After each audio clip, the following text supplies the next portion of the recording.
On a night like this, there's nothing I like better than curling up by the fire with a mug of hot apple cider and a good scary legend. Tonight's story is adapted from Washington Irving's The Legend of Sleepy Hollow. It's about a school teacher named Ichabod Crane who... Well, you'll see. Hey everyone, it's Jonathan and welcome back to Every Version Ever. Today I'm joined by Callum of the podcast Once Upon a VHS, and we're talking about a couple episodes from Shelley Duvall's Fairy Tale Theater and Tall Tales and Legends. I've had Shelley Duvall's work in mind for this podcast for ages. She had several series adapting classic literature and fairy tales, all mostly before my time. But even though I'd never heard of these growing up, I'd become aware of them in recent years doing my research for Every Version Ever, and they've always been something I've kept in the back of my mind to look for episodes on stories I'm doing for the podcast. When I decided to do a series on the stories of Washington Irving this year, I knew I was finally going to get into some of Shelley Duvall's work, but I hadn't decided who to ask to talk about these with me. I figured I'd just see if any of my friends were interested when I got closer to October, until a few months ago when I was listening to Once Upon a VHS and they brought up Shelley Duvall's Fairy Tale Theater. Now, with a show that has kind of faded into obscurity, or into cult classic status like Fairy Tale Theater, just asking any of my friends to join me would likely end up being just us kind of discovering the show together. But to have someone who actually knows the show, I figured I had to reach out. So I sent off a message and Callum immediately agreed. He was already a big fan of Shelley Duvall's work, so he was way ahead of me in terms of how much he knew about the series. So today we're covering 2 episodes based on the stories of Washington Irving. We'll start with The Legend of Sleepy Hollow from Shelley Duvall's Tall Tales and Legends, and then we'll talk about her Rip Van Winkle episode from Fairy Tale Theater.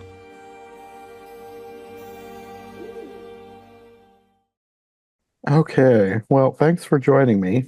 Oh, thank you for inviting me on. This is a real treat. I've been a big fan of Every Version Ever and all your podcasts. So yeah, thank you for having me. You're welcome. I think I found you because you followed me on Instagram. Yes. Because I hadn't heard of your podcast before, and you're a relatively new podcast anyway, so... Yeah, that's right. We only started in April, Once Upon a VHS. It's an 80s and 90s fantasy podcast. So yeah, it's been a great journey so far. We've met lots of brilliant people and been able to connect with podcasters that we really enjoy as well, like yourself. So it's been a great opportunity.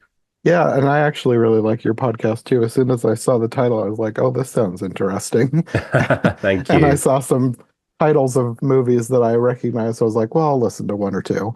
And yeah, I really like it. It's really fun, very nostalgic, which is half of what I do anyway. So yeah, thank you. Yeah, that's one of the things that is so special, I think, about looking back at movies that were maybe favorites when you were a kid or when you were growing up. And sometimes revisiting them, you're like, not so sure about how well this is aged. And sometimes it can be a really delightful surprise and you can see things in it and it can bring up memories. It can connect with all sorts of different things. No matter what stage in your life, sometimes that you watch these films, you can think about, oh, if you saw that after a date or if there was, something else going on in your life. So yeah, it's nice to make those connections. Yeah.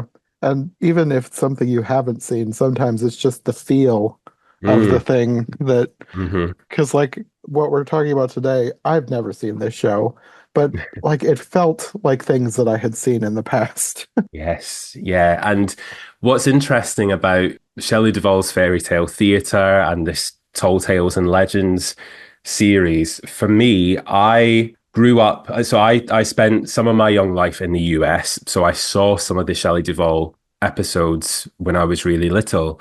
And then I moved over to the UK and they weren't a thing here. They weren't sort of broadcast in the same way. They weren't in the cultural sort of zeitgeist in the same way, even though there are some really famous people and actors who appear in those episodes. So it wasn't until I was like in my 20s and YouTube became a thing and it was a lot easier for me to be able to see these episodes. And I think that's when a DVD became available in the UK with the Fairy Tale Theater episodes. The Tall Tales and Legends are still harder to track down, but yeah, I've been able to catch up and revisit some of those episodes, which maybe I had very vague memories of from watching when I was young, and it's been lovely to fill those out. And of course, there have been so many adaptations of so many of these stories that it's been helpful to sort of sift through and think, actually, this belongs to that adaptation. Yeah, I'm kind of having the same thing, not with this show, but like we also did the Wishbone version of The Legend of Sleepy Hollow. Oh Me and wow. my cousin. Do you know what Wishbone is? Yes, the dog, yeah. Okay. Yeah, because I was a huge fan of Wishbone. I think that's the version that I was most familiar with was the Wishbone version, even more than the Disney version. So that's been my most nostalgic thing to go back to with this particular series. Do you know, I'm glad you mentioned that because I'd like to go back and revisit some of those Wishbone episodes. They did broadcast that in the UK. I think I was just maybe slightly older, so I was just outside of the demographic for it. But I do remember certainly Wishbone in his little Sherlock Holmes deerstalker hat. Yeah, Um, but yeah, I'm not sure if I caught their version of Sleepy Hollow, but I'd like to track that down now you've mentioned it. that's probably my favorite episode of Wishbone because, well, I, this is going to be a kind of a repeat for anyone who listened to that episode, but that episode was like the first episode of season two, which was a shortened season two. Like season one was very long, and season two Hmm. was like 10 episodes. And like Okay. the Sleepy Hollow episode was like an hour long special bringing the show back like a year or two later. I think it was maybe 2 years later, but Okay. everyone was like a little older. And like that was such a huge thing with, for whatever reason, I was just obsessed with Wishbone. And these new episodes were like the biggest thing. And the Sleepy Hollow in particular one, I taped it, so I had it on VHS and watched it over and over again. Oh, yeah. Sometimes maybe the sort of anticipation for those new episodes gave it even more excitement and even more meaning and added to the nostalgia of it, I guess. Hmm.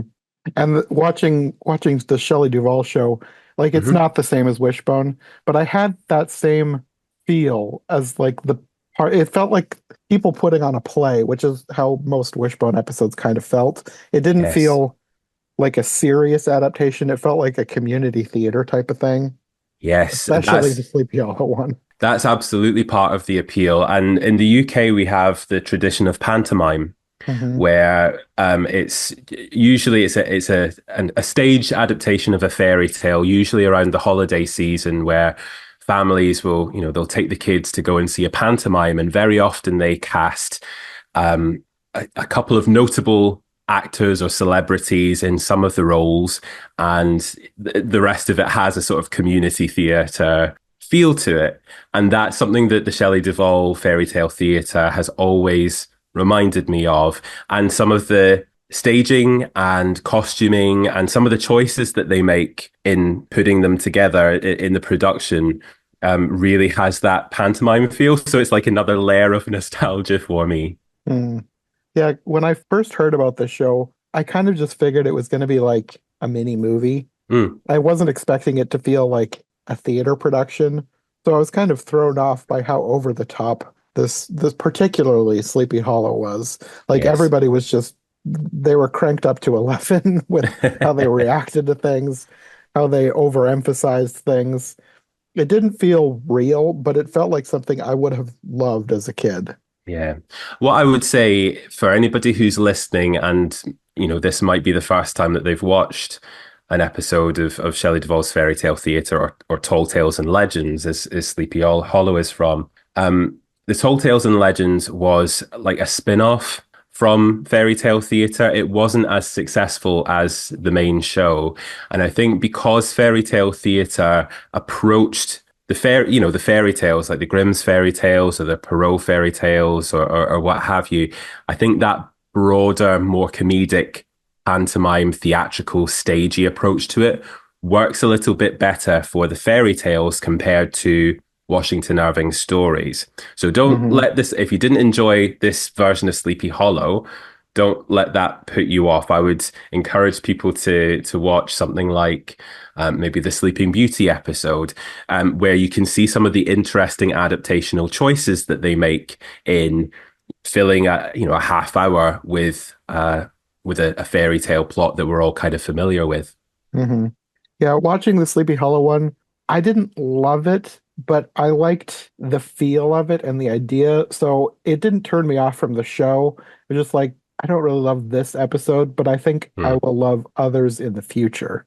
Yes, and what you do get with this episode, you get your Shelley Duvall introduction. Shelley Duvall is just one of my favorite actresses, and she was the creator of this series, and she introduced each episode as well. So we start off with this little introduction from Shelley, curled up with her hot apple cider, and it sets the tone, I think. And this adaptation of Sleepy Hollow feels quite cozy, I would say. It's quite a cozy autumnal, fitting the Halloween season, I suppose. Hmm. But yeah, and I think my interpretation of the Washington Irving story, I don't think it's ever quite been brought to life. I don't think any adaptation has been completely successful in getting the elements that work for me about the Sleepy Hollow story on screen.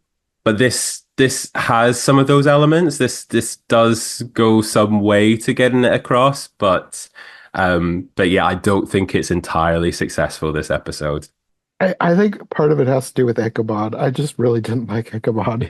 And not that he's supposed to be a likable character, because he kind of isn't. Like, if you've read the book, like the book, I've talked about this in other episodes, but he's kind of a contradiction because, like, parts of the book will describe him as kind, but then Mm, for lack of a better word, he's a gold digger. He yeah, really is mostly after Katrina for her money, more than yeah. Katrina herself. Absolutely. And what's sort of complex about the story, I suppose, is who are we really rooting for here? Ichabod, like you say, is after Katrina's money. Brom is a jerk. It's not. Hmm. There's, Katrina is nice enough, I suppose, but it's a She also has issues too because she's yeah. like purposely playing them off each other. Yes. It's you kind of wonder if she even really likes either. Either. Yeah.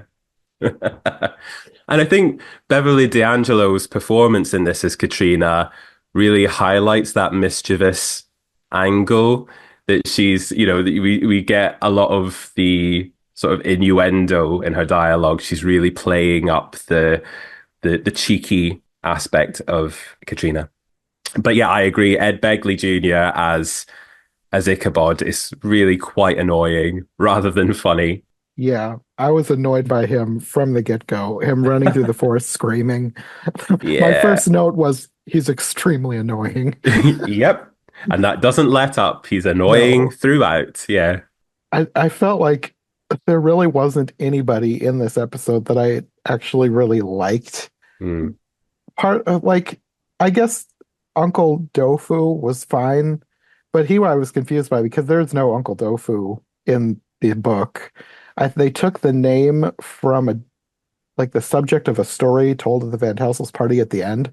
There was somebody named Dofu Martling Hmm. in one of the stories, so I guess they just liked that name and decided to make a character that is related to the Van Tassels. Yeah. This is an example of these interesting adaptational choices that the Shelley Duvall series make sometimes. So we've got this character, Katrina's uncle, Uncle Dofu, who's a traveling salesman, and it's him who is almost the narrator. We open with him and he establishes the legend, the time period, and he's speaking directly to the audience. He is like the narrator. He's breaking the fourth wall throughout the episode. So I thought that was an interesting choice, almost as a replacement for, Washington Irving's authorial voice, I guess.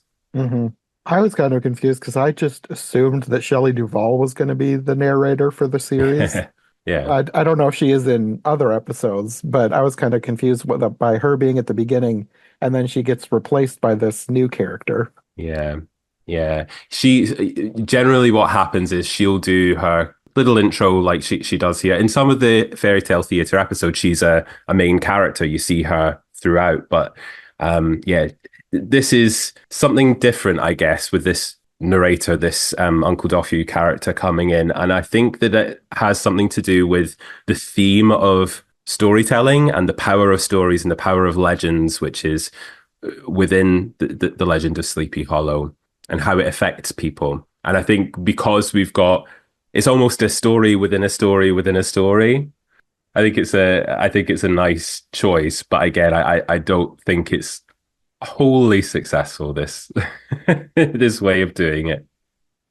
So for the cast, were you very familiar with many of the people here? Because I recognized a couple people, kind of, mainly just Ed Begley Jr. because he's been in so many things. The rest of them I wasn't too familiar with until I looked at their IMDb and I was like, oh yeah, I guess I recognize them from that. Like Uncle Tofu, Charles Durning played Doc Hmm. Hopper in the Muppet movie. Oh Like yes. it's been so long since I've seen the Muppet movie, I'd forgotten that. But it's just little things like that where you look somebody up and like, oh yeah, I guess I recognize them from that. But other than that, nobody really jumped out at me other than Ed Begley Jr. It's such a funny coincidence because on our podcast, the first episode that we did was The Never Ending Story, which stars Barrett Oliver, who is in this, the child actor who's in this. And then our second episode was about the Page Master, and Ed Begley Jr. turns up in that as the dad as well. So it's like, it was quite a funny coincidence that our first and second episode cast were in this. And Beverly D'Angelo, of course, I remember her from the oh gosh, what they called the National Lampoon films. That's what she's in, isn't she? I That's where I saw that recognize on her from. IMDb, but I haven't seen Hmm. those movies, so I don't Right. actually know. Yeah. So she did those. She's also in a few other fairy tale theater episodes. She plays the wicked fairy in Sleeping Beauty, for instance. So she's Hmm. yeah, and I've seen her in quite a few things throughout my childhood, and yeah, she's a familiar voice. And I think because again she has that slightly mischievous presence here, that's something that I've always sort of associated with her. She reminds me a little bit sometimes of Karen Black, the actress, as well. Hmm. So a couple of familiar-ish faces, I suppose. Hmm. Once I got over, like, going in thinking this is kind of like a movie, my first instinct was to think that all of these people were wrong for the characters because, like, Mm, Katrina's supposed to be 18, and yeah, she's obviously not 18 here. But once yeah, I started thinking of it more like a community theater, I was like, man, it's fine. yeah. We're doing it with the cast that we have. You know, we've got a Yeah. rep theater here. We'll cast who we can. But yeah, everybody does feel a bit miscast here. Ed Begley Jr. certainly isn't who I have in mind when I think of Ichabod. As you say, yeah, Katrina doesn't feel right either. It's just, eh, yeah, it doesn't quite come together. When I was doing research and finding stuff online, I was looking at like comments on YouTube, people talking about the movie, Hmm. and one that stood out to me was like they thought Ed Begley Jr. was miscast, but they thought Don Knotts would have been better.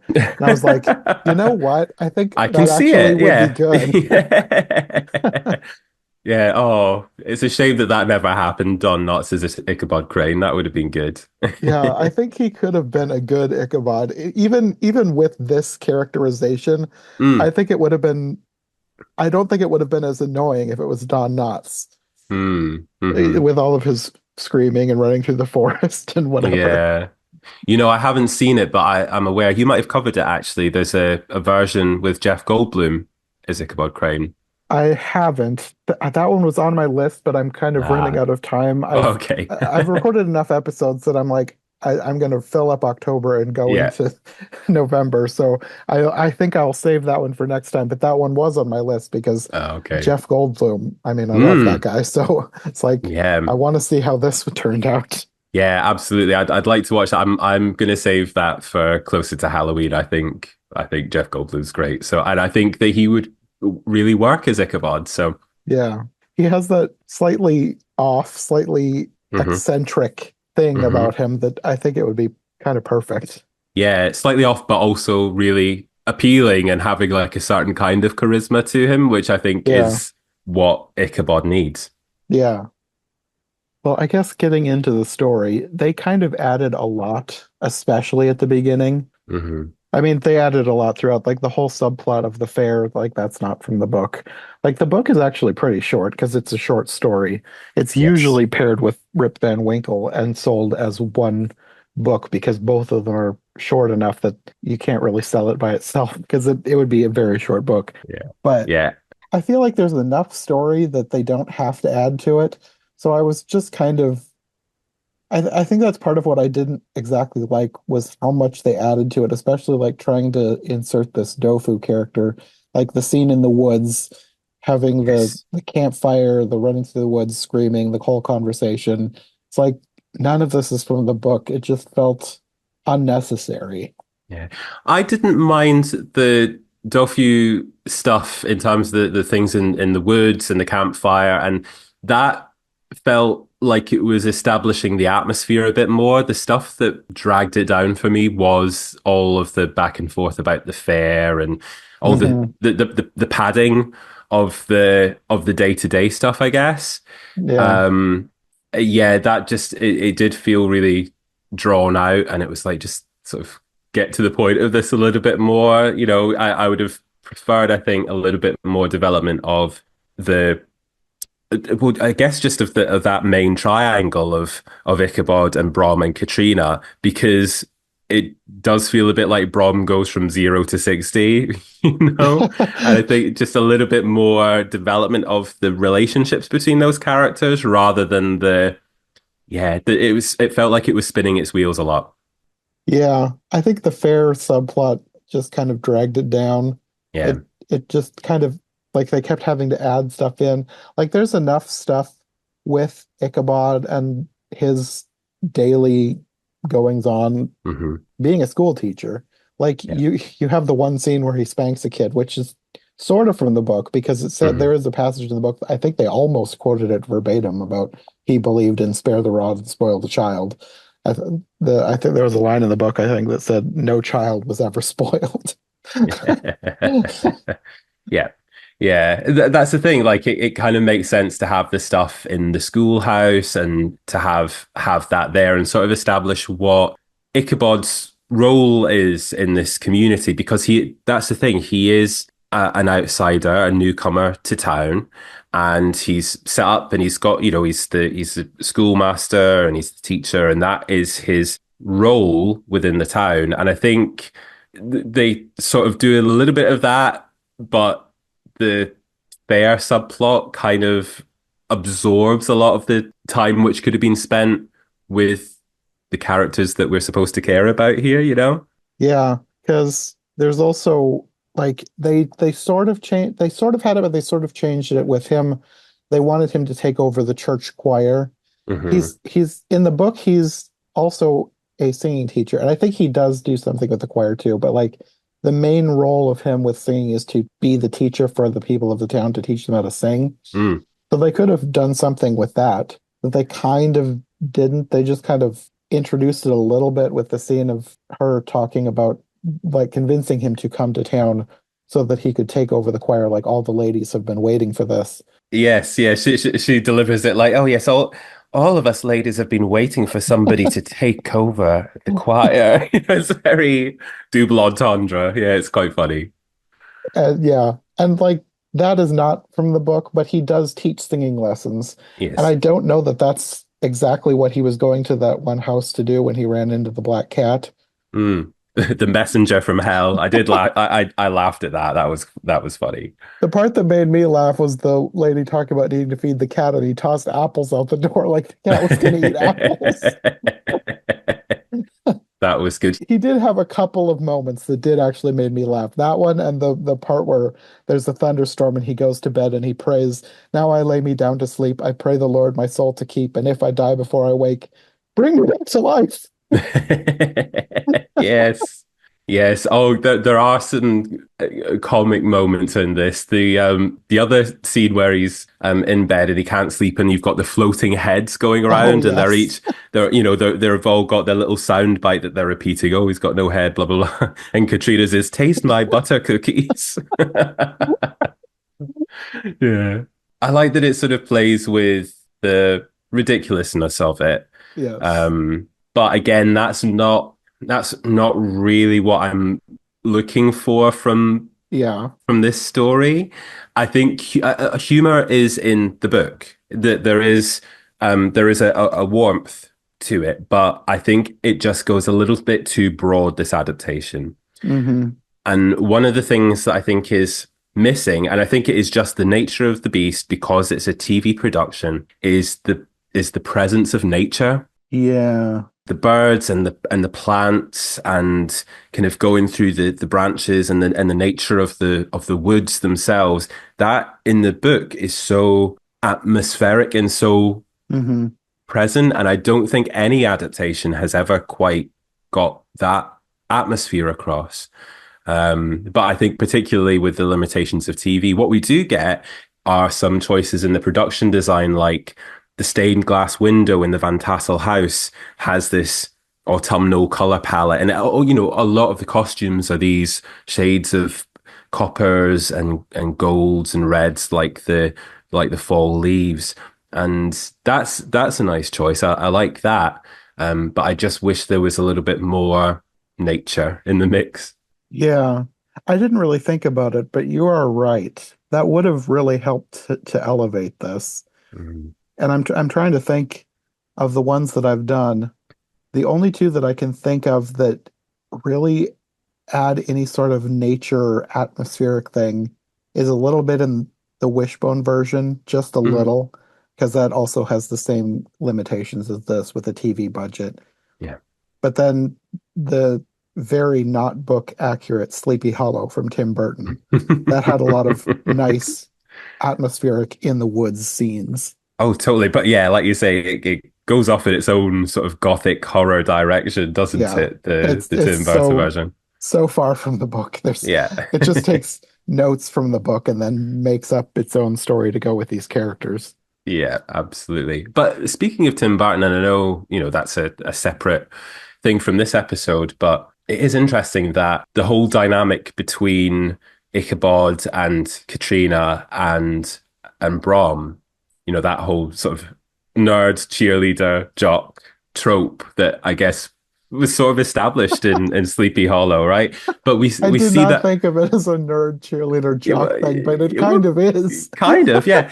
And that is the characters in Edward Scissorhands as well, you know, with Winona Ryder and Edward and whatever Winona Ryder's boyfriend's called, Anthony Edwards. So yeah, it does, and I guess that's one of the things that this adaptation doesn't quite capitalize on. We don't Hmm. quite have that dynamic with these three. It's we don't even really see how Katrina reacts to the outcome of this story. Although we do have this different ending to Yeah. in this adaptation where Brom gets scared by a very real, apparently, headless horseman. Yeah. They also kind of changed the Headless Horseman. Hmm. Because, like, in the book, he's a Hessian soldier during the Revolutionary War whose head was taken off by a cannonball. But Hmm. at the beginning, you have the scene around the campfire with Dofu talking about a highwayman. And I didn't realize it at the time because he was talking about the Headless Horseman.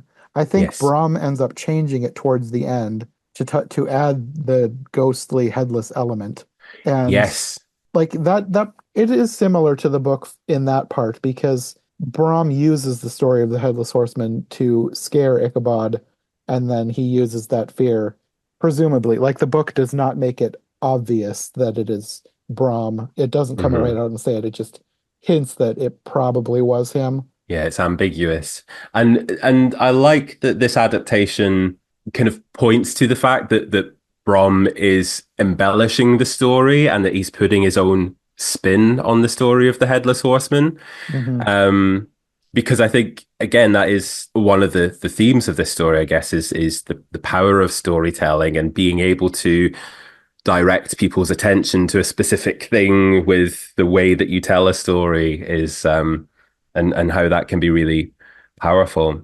Hmm. Um, so yeah, it's I don't hate the choice that we have this apparently real cackling headless horseman. I don't mind that we've got a definite supernatural element to this. In fact, it's funny because I think there are lots of variations of stories that have similarities to Sleepy Hollow, and one of the ones, I'm from Scotland, and we have a story called Tam O'Shanter, this poem that was written by Robert Burns, and that's about it has similarities to Rip Van Winkle as well. It's about a kind of a wastrel man who spends all his time at pubs and is kind of known throughout the community in the way that Rip Van Winkle is.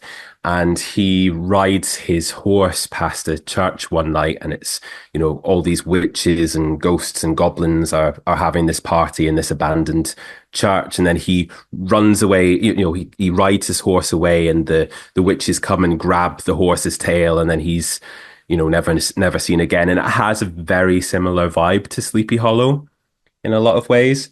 I know that, sorry, that was a little bit of a tangent, but I think so many of the folk tales that were maybe sort of codified in Washington Irving's Sleepy Hollow story do have those supernatural elements. And I like that story has the ambiguity of, well, it's probably Brom. It is probably like one of his pranks, but there is that question in the air still. Is it maybe supernatural? Is there the ghost of a headless horseman?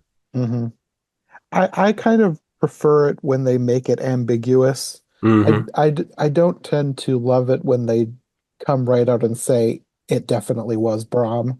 Yeah, one way or the other. Yeah. Yeah. I like that ambiguity as well. But I guess that's one of the things which is more difficult to do in a filmed medium compared to, in writing.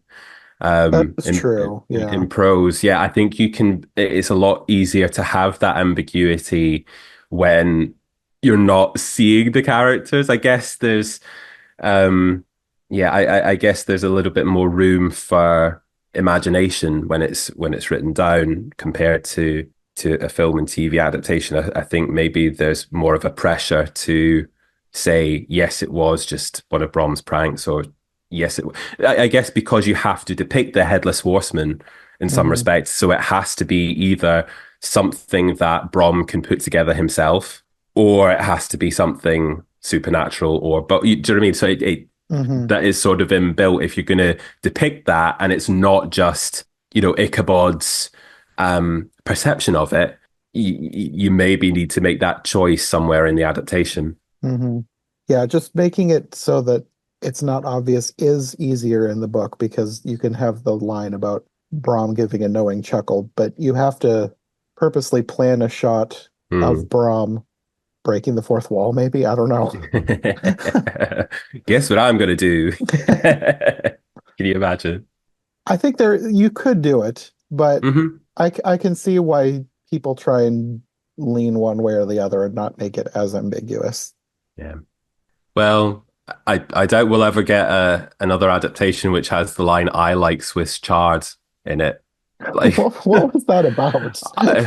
I was so confused. No idea where that came from. That was just pretty weird. It also made me wonder, because you have the scene of him being so terrified of that spider. You have a similar-ish scene from the Tim Burton version. It's like, I don't remember a part in the book where it talks about him being afraid of spiders. So it felt kind of coincidental that two different versions had him horrified of spiders in such a visceral way. Yeah. Again, that's that nature angle coming through again. It's but yeah, it's funny that they both made that same choice. I tell you what, I think I would have liked this adaptation a lot more if we had a witch whose eyeballs popped out on stalks. That would have livened things up. That version was really strange, really something. Yeah, I'm a big horror fan, so I like the Tim Burton Sleepy Hollow. It's not one of my favorites, but it's funny some of the choices that I made there. With the final scene, when he's being chased through the woods, I was thinking to myself, like, what would I have thought about this if I was a kid? Like, Mm. I don't think I would have been scared by this. Like, and a lot of things scared me as a kid, but I don't think this would have been one of them. It just seemed too silly because he's just like screaming like Yeah. ridiculously. He's just screaming. It just seems more comical than anything. I don't know if they Yeah. were wanting it to be scary or I think they probably did want it to be not necessarily comical, but I think they wanted to take the edge of horror off of it. If you look at the way that it's framed as well, there's the light on Brom's face, and then when we see the headless horseman, it's like just him on the horse, like in front of Brom, and Brom is the focus of the shot. So it's not like the actual headless horseman gets like a big entrance. It's not Mhm, like we see him like the Disney version where you've got that shot of the headless horseman like front on, and he's mhm. galloping ahead and he throws the jack-o'-lantern and stuff. There's none of that drama in that last scene of this adaptation. It's That just reminds the part where he throws the pumpkin and it just kind of mm, plops into a yeah. pond. I was like, that was kind of a letdown. Yeah, it's not very scary, this version. I guess, when we've got that cackle, that laughter that the Headless Horseman in that last shot makes. One of the things that we discuss in our podcast is the nightmare nail. What are the scary or frightening aspects of these older films that we're rewatching? And what scared us as a child very often is something random. Yeah. It's like with the Wizard of Oz, for instance, like the 1939 MGM Wizard of Oz. When you see that as a kid, a lot of people say, "Oh, they were really scared of the flying monkeys," for example. And then when you watch that back as an adult, it's like, "Well, really? Like, what was I reacting to there?" So I guess that there must have been some kids who were scared of this sequence, but it feels like they were deliberately holding off on the horror aspect of this. This feels like it is very deliberately a cozy little tale. Again, we've got Shelley Duvall doing her intro, sipping her apple cider. Hmm. It's cozy, this adaptation. It's not really about frightening people, it's or really leaning into that spooky factor. Hmm. It's quite gentle, I think. Yeah. That's probably true. It felt like it went on long enough that I started questioning whether or not I was supposed to be at least somewhat scared. But then you have him like yelling, "Go faster, you stupid horse!" And I'm like, okay, this is not scary. So Yeah. Yeah, this is just a bit stupid. Yeah. yeah. Yeah. It doesn't stick the landing with the atmosphere. And if it had been about that contrast between the coziness and the warmth and the festival and all of this kind of stuff and the darkness and horror, which I felt like maybe they were working towards with that Uncle Doffue campfire stuff in the beginning. I thought, Hmm. okay, so it's about the contrast of the darkness of the woods and then the warmth and light of the daytime scenes. But what? It doesn't it doesn't really go anywhere. Yeah. On the whole, I liked some aspects of this. I liked more of just like the nostalgia factor, just looking back at a kind of show that is not made today, Yeah. more than the story itself. I enjoyed watching it for the program more than the story. Yes, I would agree with that. It's sweet, it's nice, and it's nice to remember when shows like this were made and they would put a fair amount of budget into making something that was genuinely family friendly and Hmm. it took a lot of care with production design and yeah, this isn't great, but like I mentioned, it's not the best example of what fairy tale theater can do with those ingredients, some of the episodes are better than others. Hmm. And it just so happens that this is not one of the better ones, but it's nice to see them have a go at it, I'm always gonna give it a bit of a pass. Yeah. Well, let's move on to Rip Van Winkle. The thing that I found most bizarre about this is that it was directed by Francis Ford Coppola. Yes. And I think that having that directorial vision on this adaptation really shows there are some interesting choices and vibes. And yeah, it's beautiful, I think, this adaptation. It's interesting that Francis Ford Coppola keeps coming up because, like, I don't know, like, what order these are going to be. Like, I recorded another episode for my other podcast, the Disney Movie Marathon, on the Disneyland show Captain EO, which it turns out Mm, he directed that as well. he did I was indeed. I was kind of shocked. And then he also produced Sleepy Hollow, the Tim Burton Oh version. yes, of course. Oh, I didn't realize that. Oh well. So I think from at least from what my friend Sam told me, because we recorded this a little while ago, I think she said Tim Burton kind of disputes that he did much on it. So I don't know how involved he was in that, but it's just he was interesting there. that Francis Ford Coppola keeps coming up in my podcast in the last month or two. If you ever do an every version ever of Dracula, then you'll see Bram Stoker's Dracula directed by Francis Ford Coppola. I have thought of doing every version Mm, ever of Dracula. That's another one of my friend Sam's favorite movies. She loves mm, horror. So yes. if I do Dracula, I'm definitely gonna have to do that one with her. Yeah, it's I love that film as well. And you can tell that this episode was almost like a trial run, like he was using some techniques which he did eventually use in Stoker's Dracula. And it also shares the costume designer, Iko Ishioka, who does some amazing, beautiful costumes for Bram Stoker's Dracula. She's a little bit more reined in this episode, but yeah, there are so many things like the model ship that we see that's Yeah. on a piece of fabric. There's a shot that is reminiscent of that in Bram Stoker's Dracula, and so much of the colorful lighting effects that are used in this episode call to mind things that he went on to do in that movie. So yeah, this does feel like a little bit of an opportunity for Francis Ford Coppola to experiment with some of those filmmaking techniques. Did he do a lot of just random stuff? Because it just like everything that I've seen that he did recently, it feels so just random. Because like you always hear Francis Ford Coppola, he's this, I don't know, auteur director of Hmm. these just something like Oscar bait, maybe. Yeah, yeah, yeah. That's just I've always just thought of him as like that kind of a director, and here he is doing an episode of Shelley Duvall's Fairy Tale Theater and Captain EO at Disneyland. Pretty wild, isn't it? I think that's the thing.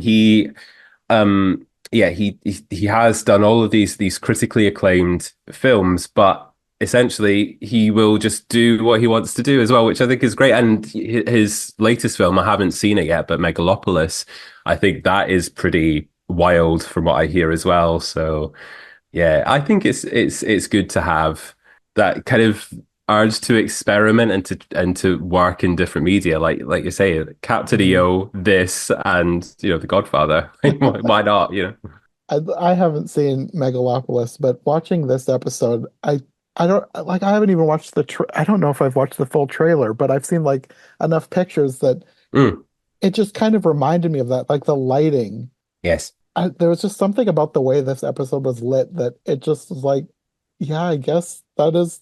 See, someone had a really specific vision for this, and it kind of looked maybe a bit similar to the Megalopolis trailer. Yeah, I think we mentioned when we were talking about the Shelley Duvall's Tall Tales and Legends adaptation of Sleepy Hollow, we talked a bit about theatricality Hmm. and staginess, I suppose. And I think so Yeah. much of the lighting effects and some of the choices that are made in this make it feel like a theatrical production, Hmm. in a great way. Yeah. And yeah, I think that is something that maybe doesn't run through all of Francis Ford Coppola's work, but certainly in things like Megalopolis and Bram Stoker's Dracula, we can see those bold colors, the use of lighting to indicate shifts in time and space as well as mood. Um, and that's all in a like little package here. So I think it's quite a nice taster, I guess, for people who aren't familiar with his work to be able to get, oh, okay, this is this is what um his vision is all about, I guess, or his point of view. Yeah, the staginess.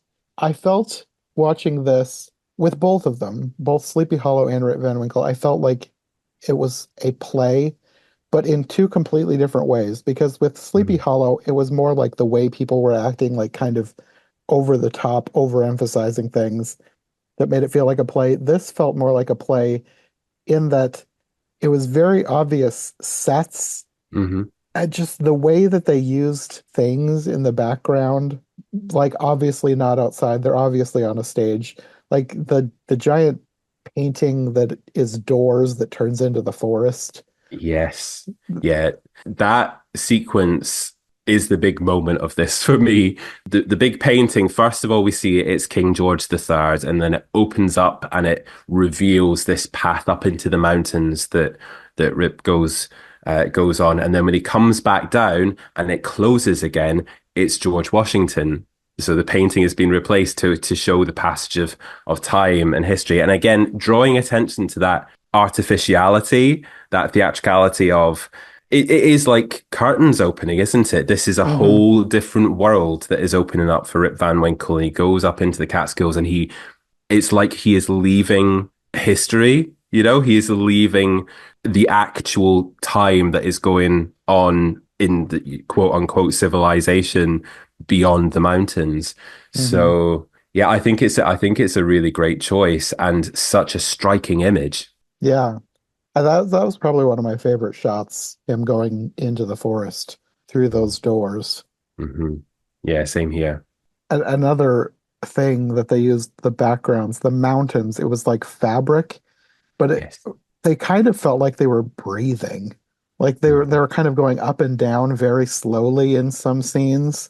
It felt almost ominous. Like I felt like if I had seen this as a kid, I would have been kind of freaked out a little bit by the mountains. Yeah, I can totally see that as well. And that lends itself to one of the themes that is present in this version of Rip Van Winkle, but that I don't think is really a focus of the original story. And that's to do with the land and our relationship with the land and environmentalism, I guess. Hmm. Um, because that is woven throughout this version of Rip Van Winkle. We see those fabric mountains moving, and yeah, it feels like there's an extra layer in this version of Rip Van Winkle, which I haven't really come across. I'm not as familiar with Rip Van Winkle as a text compared to Sleepy Hollow, for instance, but it does feel like there's something extra here to do with the nature and the environment. Hmm. Yeah, I don't think that's present in the book at all. Because the book, like I said in the Sleepy Hollow, the book is Rip Van Winkle is even shorter than Sleepy Hollow. Hmm. It is a pretty short story, so there's not a lot of room for, I guess, subtext, Hmm. like telling a different story. It's basically kind of just a ghost story. He goes up in the mountains, sees some ghosts, falls asleep, comes down, finds he slept 20 years. And Hmm. there's not a whole lot more to it that's any deeper. I don't know how successful they were in merging the two ideas because it kind of felt, I don't know, it just felt like they didn't do it in a way that made a whole lot of sense because you had like two random shots of like a Native American.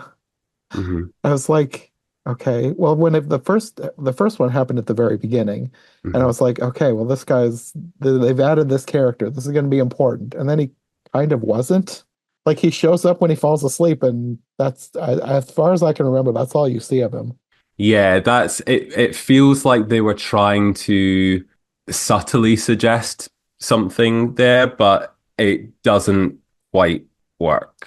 I think what's interesting about this adaptation is that this was a part of the fairy tale theatre run. Okay, so this wasn't part of the Tall Tales and Legends spin-off. This was almost like a pilot, like a backdoor pilot for the Tall Tales and Legends series because Rip Van Winkle isn't a fairy tale in the same way that Snow White and the Seven Dwarfs or Cinderella or The Princess and the Pea or whatever else Hmm. fairy tale theatre covered. So it has always stuck out as something that's different from the rest of the run.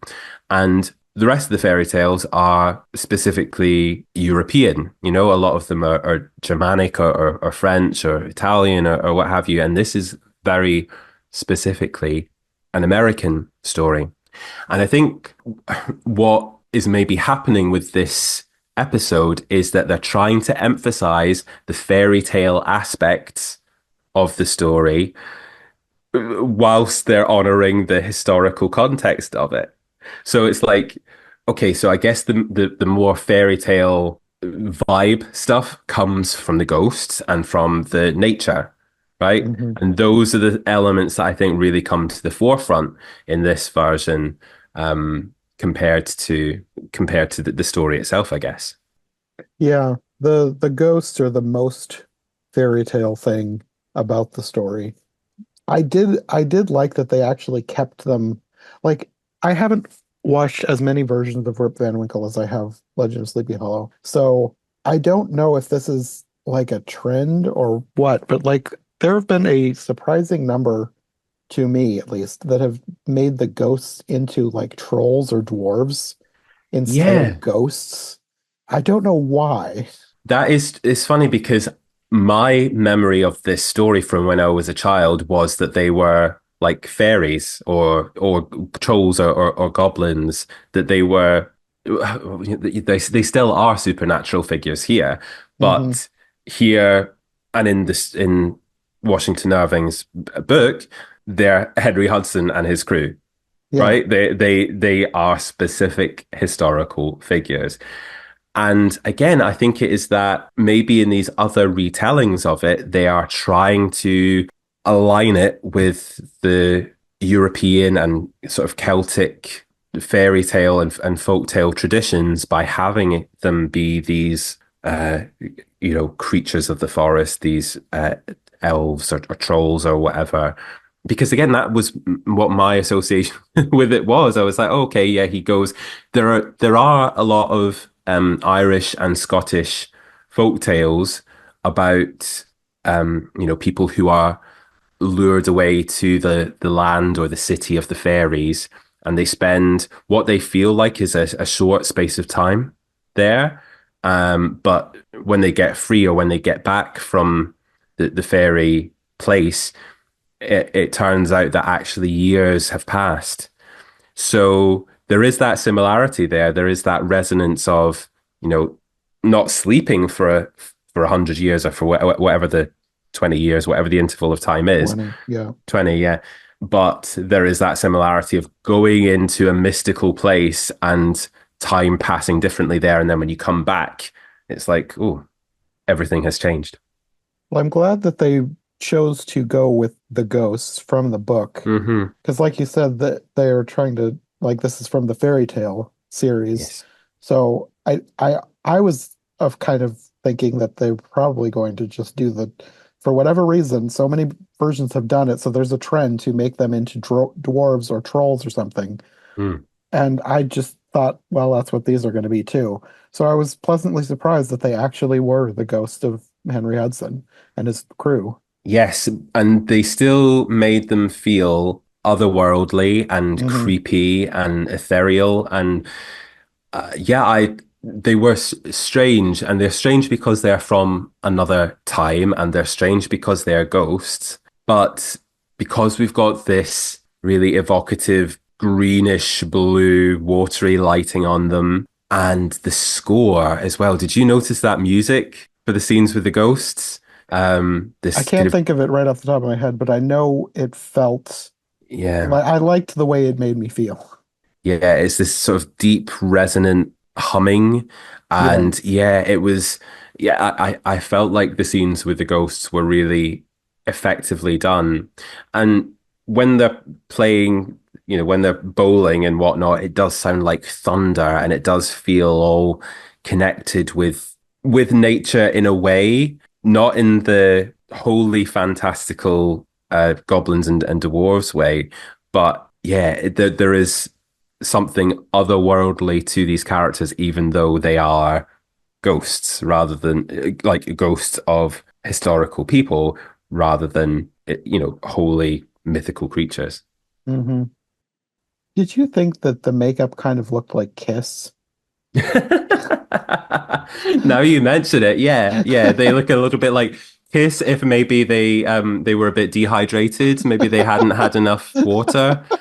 Yeah. I don't know why. There's especially Henry, the main ghost. There's Yeah. just something about his makeup that was like, is this supposed to be Kiss? Yeah. I totally see where you go with that. Yeah. Yeah. I think they did a great job actually of making them the right level of creepy where Rip Van Winkle wouldn't run away from them. Do you know what I mean? But they are Hmm. unsettling. Yeah, So yeah, I think I really liked the scenes with the ghosts. I thought that was really well done. yeah. As far as the cast goes, again, I feel like for most of the people, I didn't exactly recognize them. A couple people stood out. Of course, you have Ed Begley Jr. again. Again, yeah. Like for when he showed up in a second episode, I was like, is he like a staple of this show? But he wasn't. He just had these two episodes. I think he might have done one more later on too. Yeah. But it's just kind of funny that I ended up choosing two that had Ed Begley Jr. in them. Back to back Begley, yeah. Yeah. And then like the main person that I recognized was Tim Conway as the Yes. mayoral candidate. Hmm. Speaking of horror, I mostly know Harry Dean Stanton from his appearance in Alien. So that Yes, was where I'd first seen him. I've seen Alien once for my podcast, so I knew who he was, Hmm. but I think that's the only thing that I'd seen him in. And if I hadn't read beforehand that that's who it was, I don't think he would have jumped out at me. Okay. But it was I read beforehand who was in this. I was like, oh yeah, okay. So then I was Hmm. watching for that, and it was nice to see him in something completely different from Alien. Yeah, absolutely. And then we have Talia Shire as Rip Van Winkle's wife, and of course she's got a family connection to Coppola's as well. I noticed that. And that she was his sister, Francis Ford Coppola's sister. Yes, that's And right. also his daughter is apparently in this. Like I don't know which one it was, but I saw Sophia Coppola as Oh child. yes, yes, Sophia. Yes, yes, a director in her own right. Do you know what? I would love to see Sophia Coppola do some. If they ever did like a, obviously, sadly without Shelley Duvall, but if they ever did a revival of something like fairy tale theatre, Hmm. I can just imagine Sophia Coppola getting her teeth into one of the fairy tales. But yeah, it's funny. I didn't realize she was in it either until I was doing my research later on. I was like, oh, it really is. Bring all the family to work day. I read that that's kind of a thing with him. Like he'll just put in Yeah, family members into things. So I yeah, guess that makes sense that you've got at least two that I noticed here. very true. I don't know anything about Talia Shire, so it wouldn't have made any difference to me as to who they cast. But I thought she did a good job as Wilma Van Winkle. They gave a name to a character who was just Dame Van Winkle in the book. But Mm. I thought it was interesting. They made her basically like a witch. Yes. Like in the book, she's not framed as a hero or anything in the book because like part of the point of Rip Van Winkle's character is that he's literally called in the book a henpecked husband. Hmm. But like talking about a different version with somebody, we were like, I kind of want a version of Rip Van Winkle from her perspective. Mm. Because like he does everything for everybody else, but he won't do anything to help out at home. So I can't imagine that like her reaction of being annoyed with him, it seems kind of natural. Like Yeah. if he's off doing everything for everybody else and ignoring everything you need done, I I mean it's not out of the realm of possibility that she's going to be upset about that. Yeah, totally. Yeah, it's yeah, justice for Dame Van Winkle, I guess. Yeah, it's but I'm aware that there have been some readings with some biographical context about Washington Irving that we're aware of today that almost like Hans Christian Andersen, Washington Irving had relationships with men or was like a closeted gay man. So there have been readings where it wasn't so much that he was a henpecked husband or what have you, or that wasn't the basis for this story, but it was more that this was a life with a wife and a role in society that he just didn't want, and Mm. that he was sort of rejecting. So I think that's an interesting reading of it. But here, yeah, very much they've turned up. She's she's a bit of a witch. It's not very nice, but yeah, not without some cause, I guess. Yeah. Well, I mean, to do the character like she's, if you're going to follow the book, she's not going to be a nice character. But I felt Hmm. like this version just went way over the top in making her basically a witch, like right down to the raggedy clothes and the extremely scraggly hair full of leaves and Yeah. Yeah, she's that's the thing. Like she's saying, "Oh, Rip, come on, you need to be sorting things out." She needs to take care of herself. I think that's like give your hair a wash, love. Like sort yourself out, and Wilma needs a spa day. yeah, yeah, get on it, Wilma. Yeah, get some self care. I'll tell you something. Actually, this is maybe bringing it back to the nature theme. And although I was complaining with Sleepy Hollow, I said I wish there was a little bit more representation of nature in Sleepy Hollow. Something that really bugged me about this Rip Van Winkle is the chirping of birds in some of the scenes. Went on and on. They had the sound effects so loud in the mix. I thought that it was birds like around my house. I thought, what the hell is going on? But it was just the sound effect on the episode. I think I might have done the same thing. I think at one point I might have paused it because I thought I heard something elsewhere in the house. Yeah. There was just a lot going on in the soundtrack. Yep. Yep. There's a lot in the mix. Like we were talking earlier about all of the stuff they did to make it like a stage show. I think the most bizarre part was where he goes fishing with his Yep. son. And the fish is a person in a big costume. Yep, the fish costume. Loved that. Loved that. It was so, but that was the thing. That was so stupid. It was so silly that it just worked for me. I liked that fish costume. And then of course when he picks up the fish, it's an actual fish, you know, but it's just that visual representation from that angle. Uh-huh. It's the fish costume. But yeah, I thought that was cute. I thought it was a creative way to portray the act of fishing, like having the Hmm. fish in the foreground. It just was weird. Yeah. Like I feel like it could have been done better, like do the same idea, but just I don't know, there was something about the design of the fish and then the legs at the bottom of the fish. Yeah. It just seemed weird. Yeah, there were some choices in this. Again, I think there was a deliberate move to make things look theatrical and like, yeah, this is all fake. This is all pieces of set and costumes, and this is deliberately Hmm. created, right? And again, I mentioned that scene earlier, but the little boat on the piece of fabric to show the voyage of the crew, it all adds up, I think, to this feel of something that's handcrafted, Yeah. and something that has been carefully put together and worked on. And that's kind of like in contrast to Rip Van Winkle as as a character, you know what I mean? Like it's all about the craft of things compared to the natural beauty of the landscapes that are in real life, if you see what I mean. Hmm. So we've got the landscapes here represented by things which are very obvious, like not just the fabrics, but like the matte paintings. Like we Yeah. see the blue screen of Rip Van Winkle kind of walking past these big matte paintings because there's no way on a TV budget that you are going to be able to represent the actual beauty of the Catskill Mountains. Yeah. So it's almost like it's going the opposite way. We are doing something that is so obviously crafted Yeah. that it makes it feel like, oh, actually, this is a production, you know? Hmm. And for the most part, I really liked that.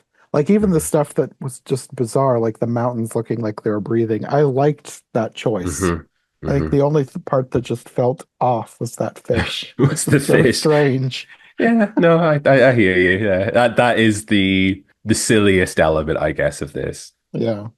And then I suppose in the ending, the fact that we don't get a split screenshot of Harry Dean Stanton as the elder Rip Van Winkle meeting his son.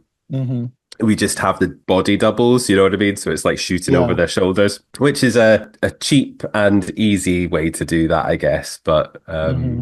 But again, I feel like it is calling attention to the fakeness of it Mm-hmm. deliberately. Yeah. I really like the vibes of this, though. I like that it is going for that approach. Yes. Yeah, no, I liked that a lot better about this one. Like I said, both episodes felt like a play, but Mhm. this one felt, I don't want to say it felt more realistic because like everything about it was so obviously fake, but it felt like the acting felt more genuine and I liked the handcraftedness of it. Mhm. I really liked Rip Van Winkle a lot more than I liked The Legend of Sleepy Hollow. Yeah, me too. Me too. And I think a lot of that is to do with the direction. I think the performances in this are better. And I think it feels more fantastical as well. Like it goes there with the crew, with the ghosts. I wouldn't necessarily describe the ghost scenes as scary, but there's an intensity Hmm. to it, which there just isn't with the Sleepy Hollow adaptation. Like that, that felt a bit throwaway, whereas this feels like a lot of care was put into making it. Yeah. So yeah, I absolutely do feel like of the two, this is the better. This is still not one of my favorite of the fairy tale theater episodes, but I think it is a bit better example of what those series were able to do on a TV budget. Yeah, that's good to know because I am planning on watching more of this show because this is one of those series that has been on my list to look up episodes for different series for every version ever. Yeah, And I'm glad to know that they lean more towards Rip Van Winkle than Sleepy Hollow because I liked the vibes more yeah. on Rip Van Winkle than Sleepy Hollow. Yeah. One of the things about fairy tale theatre is that a lot of the episodes take their inspiration from a particular artist or a particular art movement. That isn't quite so much the case with Rip Van Winkle here. There's a little bit of inspiration drawn from the illustrations of Arthur Rackham, but in some other episodes, like the Rapunzel episode of fairy tale theatre, is very much inspired by the art of Gustav Klimt, and all the way that the sets and the costumes are put together are very evocative of that particular style. Hmm. But there is obviously some Disney influence, right? Because as we know, so many of the Disney adaptations of these stories gets, that is the version of it for a lot of Yeah, people, right? That's the yeah, version that they grow up with, and I think that there is that influence on these episodes. I think it's here as well that Rip Van Winkle, the chorus singing the Rip Van Winkle song, mhm. reminded me a lot of the Sleeping Beauty, like the Disney Sleeping Beauty song when the whole Oh, castle is falling asleep. yeah. It was just like Um, slightly dissonant. I really liked that. hmm hmm So I think the influence is there. And that goes two ways, I guess, as well, because I think that the Disney Aladdin and Beauty and the Beast, and to an extent, The Little Mermaid, which came after fairy tale theatre, take some inspiration from those versions. So I think that will be a very interesting project for you to watch with, every version ever in mind to see how this, mid 80s version of these tales, how that was influenced by and went on to influence Disney, but also lots of other versions of these stories. Yeah, that'll definitely be interesting to see. Yeah, but I don't know. This is the only screen version of Rip Van Winkle I've seen, so I don't know. I don't think there are as many film or TV adaptations of this compared to something like Sleepy Hollow, anyway. Yeah, no, there really aren't. Most of the things that I'm going to be covering for Rip Van Winkle specifically are either shorts or TV episodes. This Hmm. actually might be the longest. I'm trying to think of which Okay. which are the ones I have on my list. There, I think if I get to it, there's a silent film that might be about the same length as this. Okay. But for the most part, I think most of the ones that I've done or will be doing are 30 minutes or less. So, like, it's a short story, so that's not really that surprising. But I can't, I don't know if I can get to it. There's a silent film that might be about the same length as this. But for the most part, I think most of the ones that I've done or will be doing are 30 minutes or less. So, like, it's a short story, so that's not really that surprising. But I can't I don't think I found like a full-length feature film Hmm, of Rip Van Winkle to cover. it's interesting. I think with this adaptation, obviously this has been expanded a bit from the Washington Irving story, just as the Sleepy Hollow adaptation was. But I think Mhm. that's done more successfully here. It doesn't feel as padded out. It felt more natural. I think Yeah. for the most part, the things that they expanded were things other than the stuff at the beginning. Like they added a few little scenes, but they felt like scenes that could have been in the book. Hmm. For the most part, they just kind of fleshed out what was there. Because like, what's his name? The Ed Begley Jr. character, Bram Dutcher. Yeah. Hmm. Yeah, like he's mentioned in the book, so they decided just to give that character a scene, Yeah. but they did it in a way that was using a character trait of his being helpful, like he's going to get his ladder back because he let somebody borrow his ladder. Like they just kind of wove together things that were in the book and character traits of Rip to make new scenes. Yes. Whereas like in Sleepy Hollow, they just made up a whole subplot about a fair. Yeah. Yeah. So it felt more natural in Rip Van Winkle. The things that they added felt like extensions of what was already there. Yeah, and I think the whole thing with getting the ladder back and working on the fence and all of that stuff felt like something from a fairy tale or a folk tale. Anyway, do you know what I mean? It felt naturally Yeah. folded in and in keeping with the tone of the story. So Hmm. yeah, I think there were some good choices in adapting it into a script that way. Yeah. Yeah. For the most part, this felt more true to the book Hmm. than Sleepy Hollow did. What did you think of the framing device of this with the creepy hands and the cobwebby library? I did not know what they were doing with that. Yeah, Like it's revealed at the end that it's the ghost that he met talking to the audience. But at the beginning, it was just like, what on earth is this? yeah. Even then, I that is the one thing about this adaptation that I'm a bit like, not so sure about that choice, having the ghost of Henry Hudson be in this library. It just doesn't really make a lot of sense. Yeah. But it starts us off on a very weird note because you see that there are these ghostly, like crusty hands, and it feels like it's going to be more of a horror story the way that it starts off. Hmm. So it's a little bit misleading, I guess, that bit. But again, that piece with the hands reminds me of Bram Stoker's Dracula, the Francis Ford Coppola version of that. So it is like he's trying out these things that he will later use in that film. Yeah, that's interesting. Now, at the beginning, when that started, like I had already watched Sleepy Hollow at that point, and I didn't love the additions. So it's Hmm. like, oh well, I guess they're adding more stuff to this. And then that was also where they had the random shot of the Native American that ended up being nothing. Yeah, So I was like, yeah. okay, well, they're adding things. But then it got better. And I enjoyed it more and more as I went through.